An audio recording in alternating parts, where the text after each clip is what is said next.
Selamat pagi Bapak Ibu yang ada di rumah. Kita kembali kepada Ibu ada online. Saya undang saudara untuk bangkit berdiri dan bilang kepada kiri kanannya, hatiku bersuka cita karena hari ini kita mau bersorak-sorai bagi nama Tuhan. Bersorak-sorai hai umat Tuhan,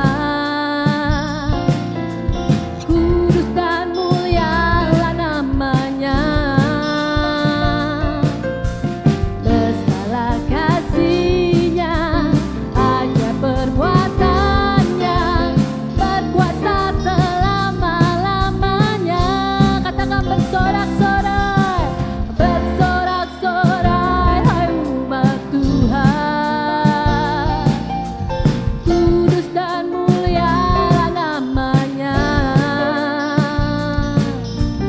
Besarlah kasih-Nya, ajaib perbuatan-Nya, berkuasa selama-lamanya.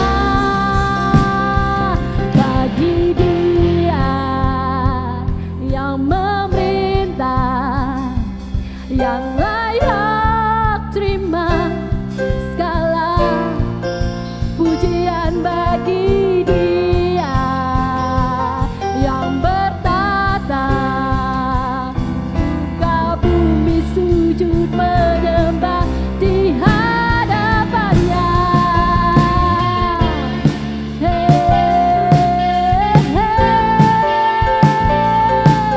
Biarlah umat Tuhan bersorak-sorai, tinggikan namanya. Bersorak-sorai hai umat Tuhan. Katakan kudus, kudus dan mulia namanya.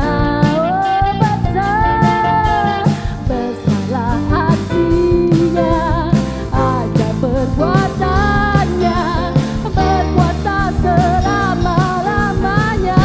Katakan bagi Dia, bagi Dia yang memerintah, Dia layak terima segala pujian. Bagi Dia yang bertata, surga bumi sujud menyembah di hadapannya.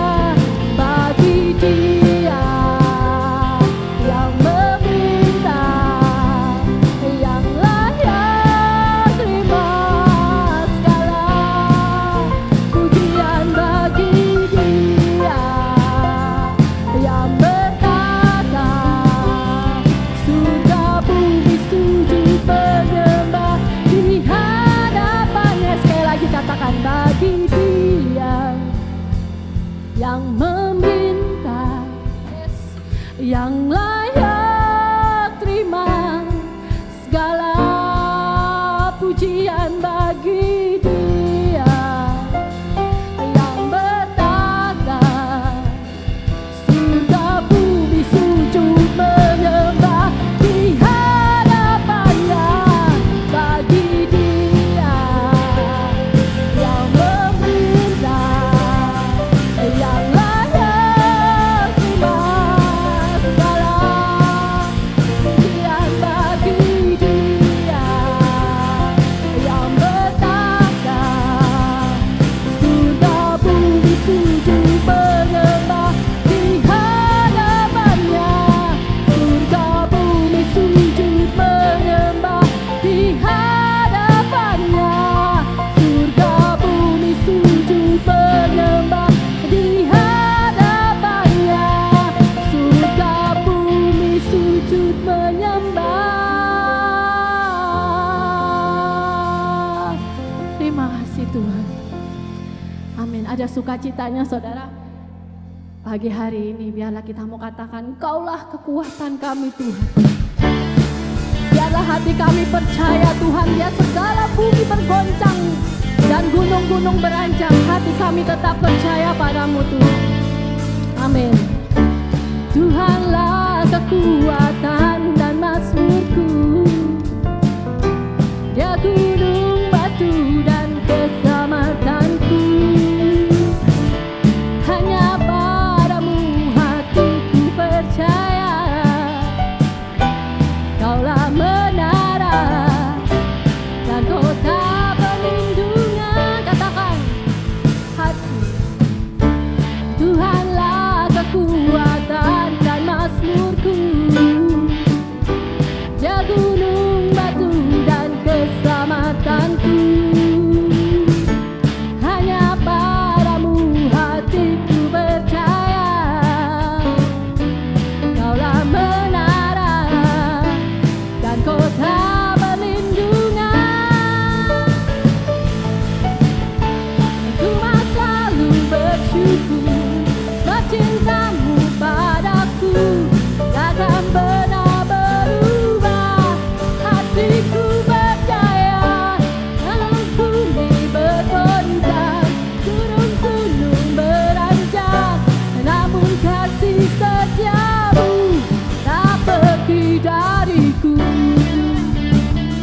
Tuhanlah kekuatan dan mazmurku.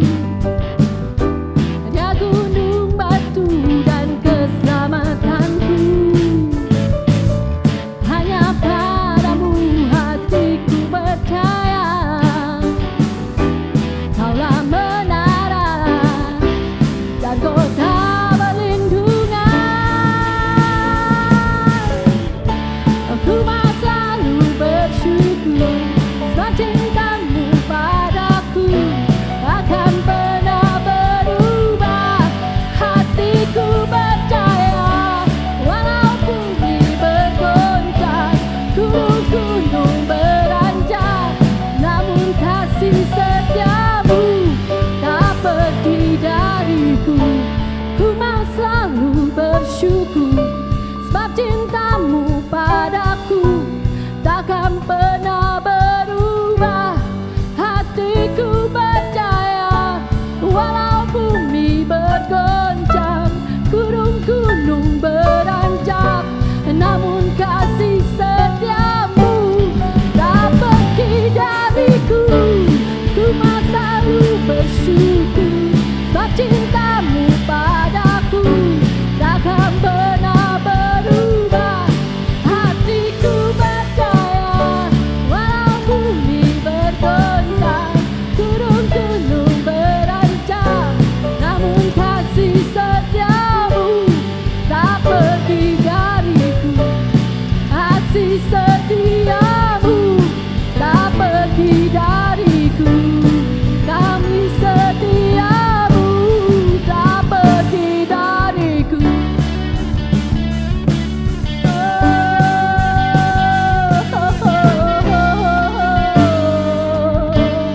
Terima kasih Tuhan. Terima kasih Yesus. Kami bersyukur Tuhan buat pagi hari ini Tuhan. Engkaulah kekuatan dan mazmur kami Tuhan. Hati kami percaya kepadamu Tuhan. Dan kami mau mengasihi Engkau Tuhan dengan segenap hati kami. Seperti yang Engkau lakukan buat kami Tuhan. Engkau mengasihi kami Tuhan. Terima kasih Tuhan.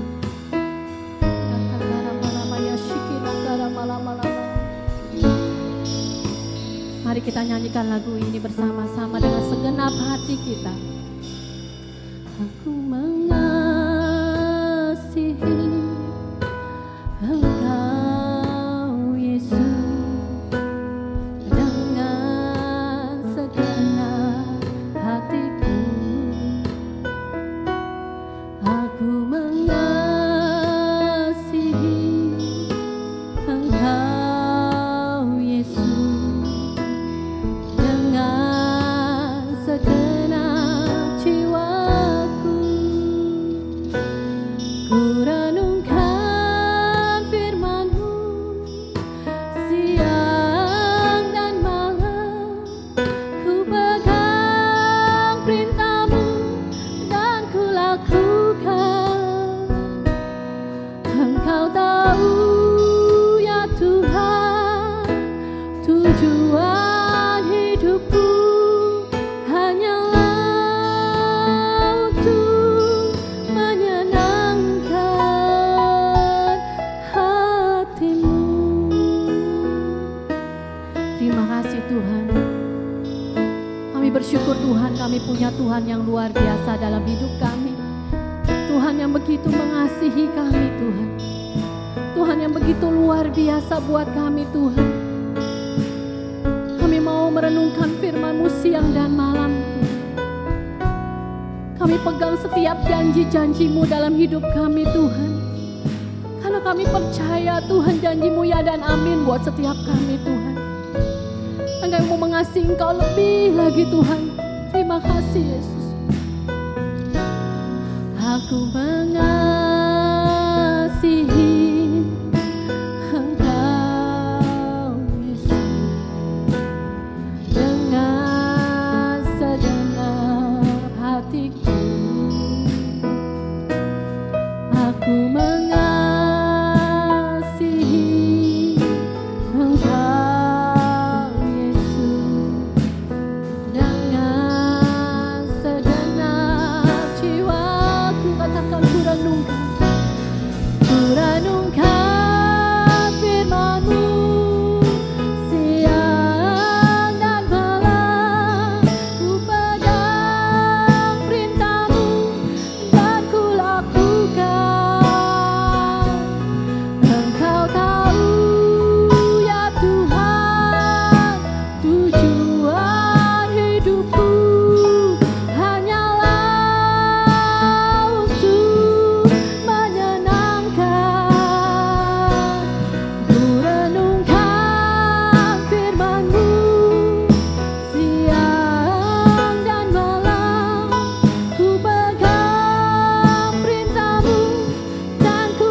Terima kasih Tuhan. Ku renungkan firman-Mu siang dan malam. Ku pegang perintah-Mu dan ku lakukan. Engkau tahu ya Tuhan, tujuan hidupku hanyalah untuk menyenangkan. Katakan ku renungkan firman-Mu siang dan malam. Ku pegang perintah-Mu dan ku lakukan. Engkau tahu ya Tuhan, tujuan hidupku hanyalah untuk menyenangkan hati-Mu, menyenangkan hati-Mu, menyenangkan hati-Mu. Shalom, puji nama Tuhan. Kembali kita berjumpa dalam ibadah online Impact Community Family Church. Mari sebelum kita memulai ibadah pada pagi hari ini, kita bersatu dalam doa. Bapa kami dalam surga, terima kasih buat kebaikan dan kasih-Mu dalam kehidupan kami. Kami bersyukur Tuhan dengan segala kondisi yang kami hadapi, tapi kami masih bisa diberikan kesempatan untuk mendengarkan firman Tuhan. Biarlah kebenaran ini memerdekakan kami, Roh Kudus yang mengajar kami, Roh Kudus yang membuat kami mengerti setiap firman yang boleh kami dengar di pagi hari ini. Terima kasih Tuhan buat segalanya. Segala puji hormat hanya bagi Engkau. Di dalam nama Tuhan Yesus kami berdoa dan mengucap syukur. Haleluya. Amin. Baik, pagi ini kalau Pak Kanadi di awal bulan di Februari, di minggu pertama sudah menyampaikan tentang bahwa kasih Tuhan tak terbatas. Pengampunannya berlaku bagi kita semua umat manusia. Namun ketika digambarkan dengan cerita kasih Bapa yang selalu menantikan anaknya hilang kembali, Dia membuka pintu anugerahnya kepada setiap anak-anaknya untuk datang berbalik kepadanya dan memperoleh kehidupan yang kekal. Di minggu kedua, Bapak Yudi menyampaikan tentang kasih mula-mula yang menyadarkan dan mengingatkan kita bahwa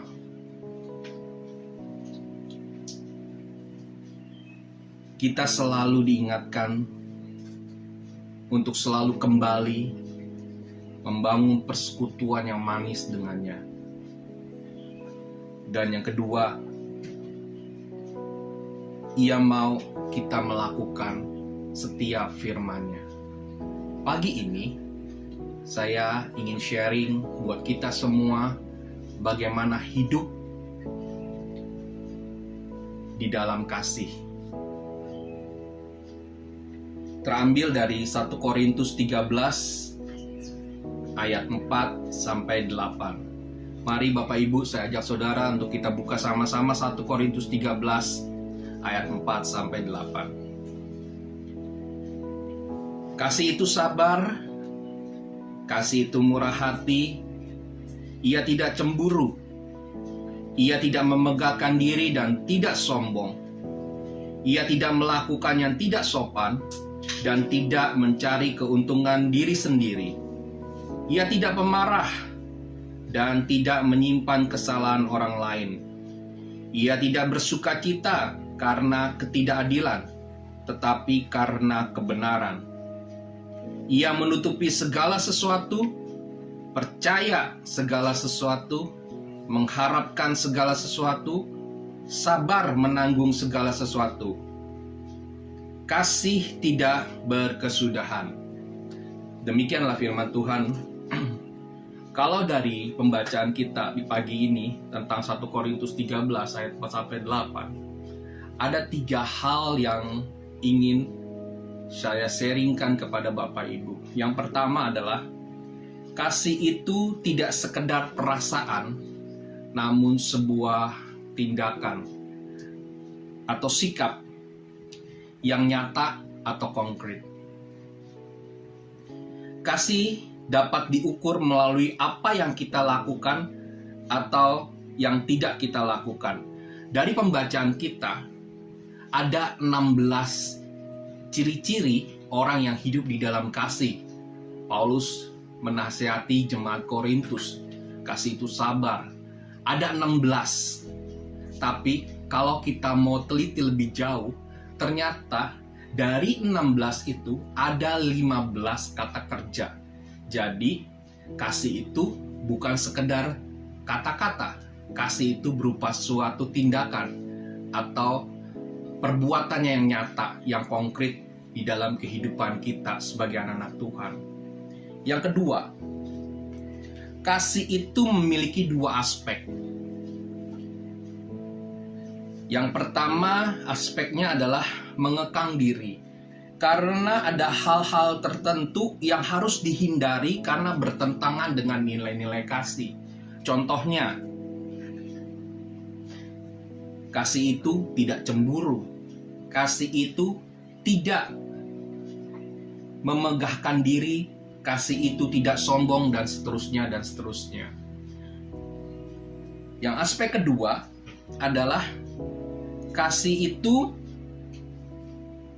memberi diri atau hal-hal yang harus dikerjakan atau dikejar karena sesuai atau selaras dengan nilai-nilai kasih. Contohnya, kasih itu sabar, kasih itu murah hati, kasih itu percaya segala sesuatu, dan seterusnya. Jadi, kedua aspek ini harus dikerjakan atau dilakukan dengan kesungguhan yang sama.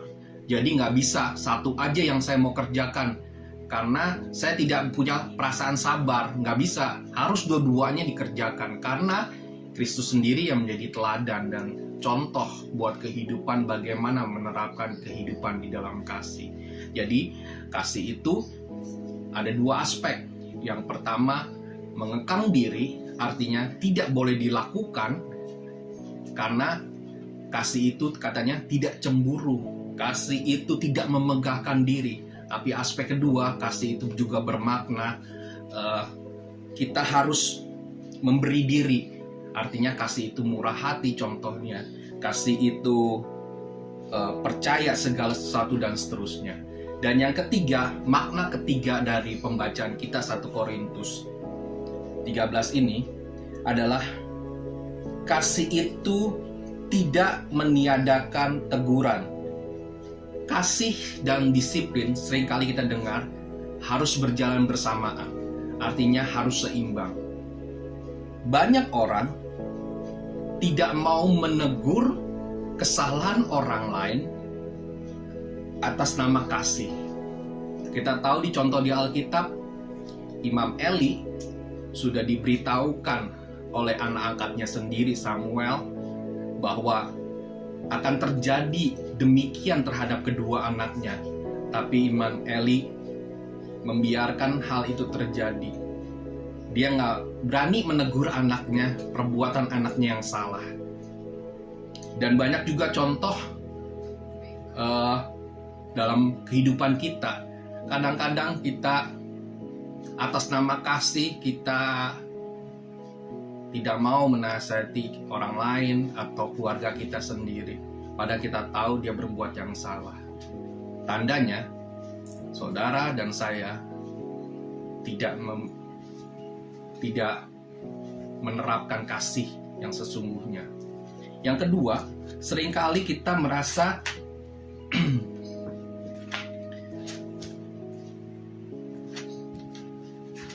menegur, berani untuk menegur, tapi sayangnya tanpa kasih. Ya, banyak makanya kata firman Tuhan bahwa hati bapak-bapak berbalik kepada anak-anaknya, ya, karena anak-anaknya memiliki pengalaman hidup mungkin dengan orang tuanya, karena segala teguran atau ajarannya membuat kasar itu melukai perasaan anak-anaknya sehingga anak-anaknya lari, dan Tuhan menegur untuk orang tua untuk kembali kepada anak-anaknya, dan anak juga kembali kepada orang tuanya. Karena itu Allah adalah sumber kasih itu sendiri.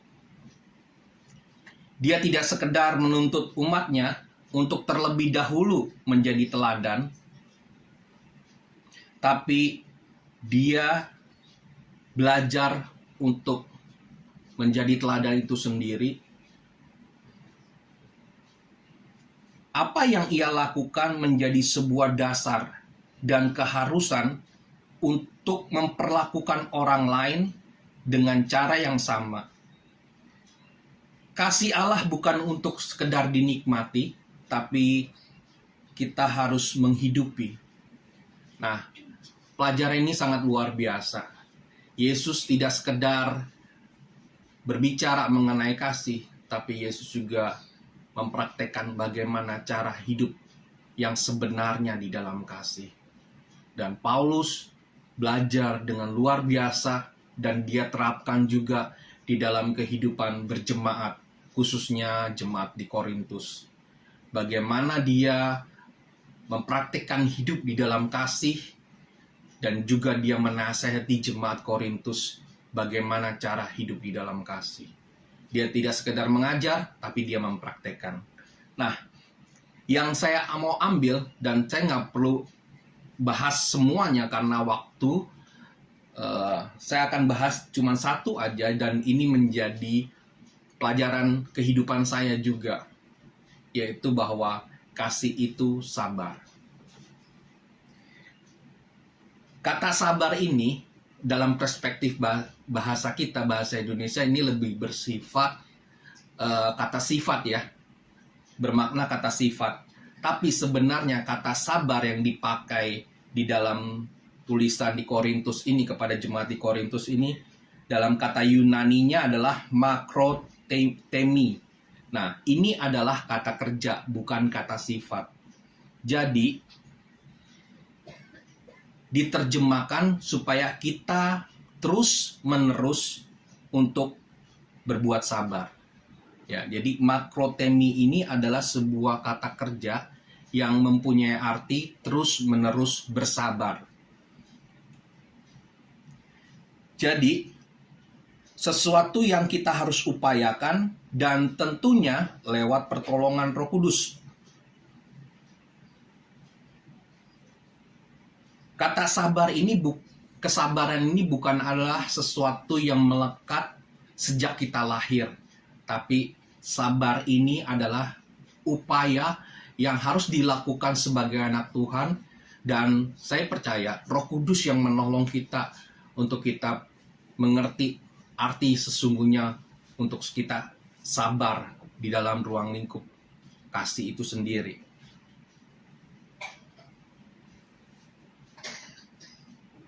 Dan kata sabar ini digunakan dalam dua konteks.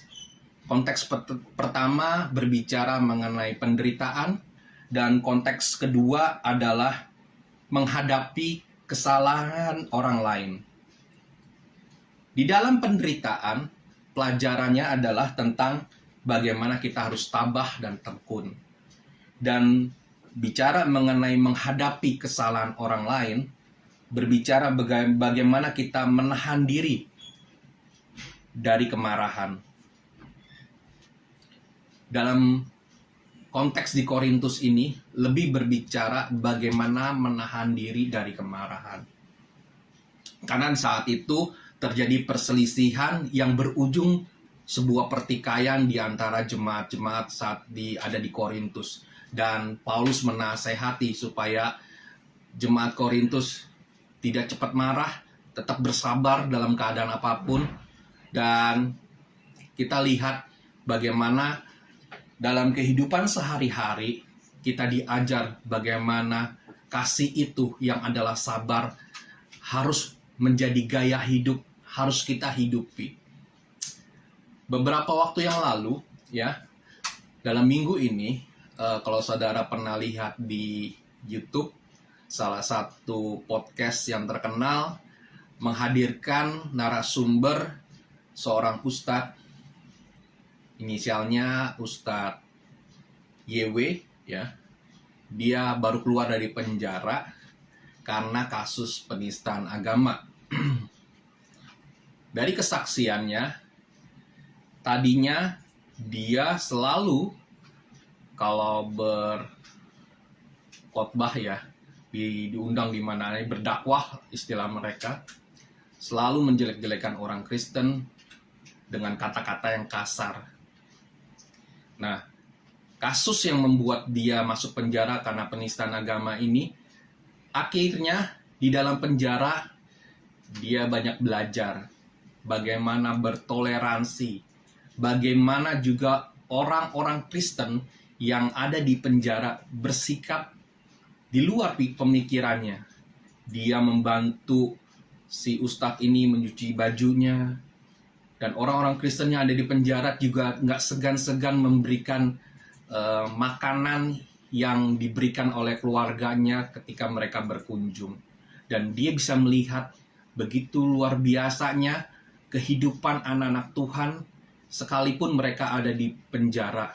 Kehidupan kasih melekat untuk setiap anak-anak Tuhan. Ini bukan sekedar teori, ini bukan sekedar doktrin, tapi ajaran kasih ini sungguh-sungguh menjadi sebuah kehidupan setiap kita anak Tuhan. Bahkan Pak Kanadi sering mengingatkan kita bahwa ajaran kasih ini dari sejak dahulu sampai sekarang selalu bersifat up to date. Nggak pernah berubah. Dan selalu kasih itu mengikuti zaman. Tapi kita lihat, ada juga sahabat saudara seiman kita yang kena kasus penistaan agama juga dan harus masuk ke dalam penjara padahal belum diputuskan dia bersalah. Kita tahu perlakuan orang-orang di sekitar di dalam penjara. Bukan dikasih makanan yang baik, tapi dikasih, kita tahu sendiri ya ceritanya, dan itu menjadi berita nasional. Diperlakukan, dipersekusi dengan luar biasa, dikerubuti, dipukulin, sampai dia punya penyakit juga, sampai dia nggak berdaya dan hampir mau mati. Kita melihat bagaimana atas nama kasih mereka melakukan itu semua, ya, tapi bukan dasarnya kasih Kristus, tapi kasih berdasarkan agama. Karena mungkin agamanya merasa dihina, Allah mereka dihina, nabi mereka dihina, mereka dengan atas dasar kasih itu, karena dia mengasihi nabinya, mereka bebas melakukan tindakan-tindakan yang tidak beretika, ya. Dan kita sebagai anak Tuhan harusnya sadar bahwa kasih yang telah diberikan Yesus dalam kehidupan kita itu sangat luar biasa. Makanya dikatakan kasih itu sabar. Pertama adalah bagaimana kita bisa menjadi sabar. Ada dua hal yang saya mau bagikan juga di pagi hari ini. Yang pertama adalah menyadari kehidupan kita hasil kesabaran Allah. Kalau saudara mau jujur, ya, kita hari ini masih bisa bernafas, hari ini masih diberikan kehidupan, itu juga karena kesabaran Allah dalam kehidupan kita. Jika bukan karena kesabarannya, mungkin kita nggak bisa hidup lagi. Dan kita tidak bisa menikmati pertobatan di dalam Dia. Bapak Ibu, mari kita lihat 2 Petrus 3 ayat 15. 2 Petrus 3 ayat 15. Anggaplah kesabaran Tuhan kita sebagai kesempatan bagimu untuk beroleh selamat. Seperti juga Paulus, saudara kita yang kekasih, telah menulis kepadamu menurut hikmat yang dikaruniakan kepadanya. Semakin kita jujur mengakui keberdosaan kita yang besar, semakin besar pula kesabaran Allah terlihat di mata kita. Kita lihat juga 1 Timotius 1 ayat 16. 1 Timotius 1 ayat 16. Tetapi justru karena itu aku dikasihani, agar dalam diriku ini sebagai orang yang paling berdosa, Yesus Kristus menunjukkan seluruh kesabarannya. Dengan demikian aku menjadi contoh bagi mereka yang kemudian percaya kepadanya dan mendapat hidup yang kekal. Jadi, jika kita mengakui kesabaran Allah, mengapa kita kurang sabar atas kesalahan orang lain terhadap kita? Jadi kita mau belajar kasih itu sabar. Jadi kita harus belajar untuk sabar terhadap orang yang berbuat salah kepada kita. Dan kita juga menyadari bahwa kalau Allah sampai sabar begitu rupa dengan kehidupan kita, karena Ia mau mengingatkan kita untuk kita kembali dari jalan-jalan kita yang salah. Ia selalu menunggu untuk setiap anak-anaknya untuk kembali. Yang kedua, bagaimana kita bisa menjadi sabar adalah kedekatan kepada Roh Kudus dan segala perbuatannya. Kesabaran adalah salah satu buah Roh Kudus, Galatia 5 ayat 22. Secara naluri kita cenderung gak sabar. Betul. Kondisi zaman, kondisi keadaan, kondisi situasi di jalan membuat kita sebagai anak Tuhan kadang-kadang gak sabar ya. Saya punya kesaksian bagaimana ketika saya udah pernah sharing di doa pemimpin, dalam perjalanan di tengah malam, suasana gelap, hujan, situasi macet, orang berebut jalan. Posisi saya ada di posisi paling pinggir. Ketika ada ruang sedikit aja yang posisi kanan posisi kanan saya berusaha untuk masuk, tapi karena saya lebih dulu masuk, akhirnya dia nyenggol mobil saya, baret panjang gitu. Ya, saya minta pertanggungjawaban dia. Tapi di tengah perjalanan karena kejadiannya di daerah BSD, jadi lebih dekat dengan pool TPI BSD, saya mengajak orang itu untuk bertanggung jawab dan membuat pernyataan di pool TPI BSD itu. Maksudnya saya minta supaya dia yang bayar nanti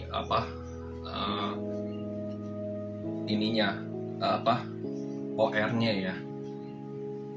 Nah, kemudian dia menuruti, tapi waktu udah sampai di pool TPI itu, mobil saya lebih dulu masuk dan dia ada di belakang. Jadi dia pura-pura masuk tadinya. Ternyata dia akhirnya mundur ngatret dan dia kabur gitu loh. Saya sempat mau balik arah, tapi karena situasi saya di paling depan jadi susah ngatretnya gitu loh. Dia kesel sih, kok begitu ya, kok nggak bertanggung jawab ya. Niatnya tadi memang dia mau bertanggung jawab, tapi setelah sampai akhirnya dia lari gitu loh. Ada perasaan kesel, ada perasaan ingin balas, ada perasaan mau marah gitu loh. Tapi Roh Kudus mengajar saya, membimbing saya, seperti firman di pagi hari ini. Roh Kudus yang mengingatkan saya, Roh Kudus yang menyadarkan saya, kenapa kamu jadi marah, mengapa kamu gak sabar. Dan itu yang membuat saya terhenti untuk bertindak di luar norma-norma etika ya. Tadinya saya ingin balas untuk nimpuk atau melakukan hal yang lain, tapi situasi itu membuat Roh Kudus menahan, membuat saya seolah-olah lagi nggak bersikap reaktif ya. Pikiran saya ngeblank aja, udah begitu aja, udahlah lari-lari deh. Dan akhirnya saya sadar bahwa Roh Kudus mengajarkan saya, dan saya akhirnya tidak membalas atau tidak mengejarnya. Dan ini membuat pelajaran yang luar biasa. Kasih itu sabar. Ada bagian-bagian di mana Tuhan mengajar kehidupan kita, ada bagian-bagian di mana Tuhan mengajar orang itu. Ya udah, saya serahkan aja semuanya ke dalam tangan kasih Tuhan. Biar Tuhan sendiri yang mengajar kehidupan orang itu, dan buat diri saya juga, saya belajar bagaimana menerapkan hidup di dalam kasih, berbicara mengenai sabar. Sebagai ayat penutup, mari kita lihat Efesus 5 ayat 1-2. Efesus 5 ayat 1-2. Sebab itu jadilah penurut-penurut Allah, seperti anak-anak yang kekasih, dan hiduplah di dalam kasih, sebagaimana Kristus Yesus juga telah mengasihi kamu dan telah menyerahkan dirinya untuk kita sebagai persembahan dan korban yang harum bagi Allah.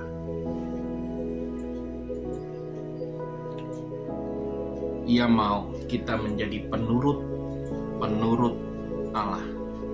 Karena itu kita harus hidup di dalam kasih, karena Kristus sudah menjadi contoh dan teladan buat hidup kita. Mari Bapak Ibu,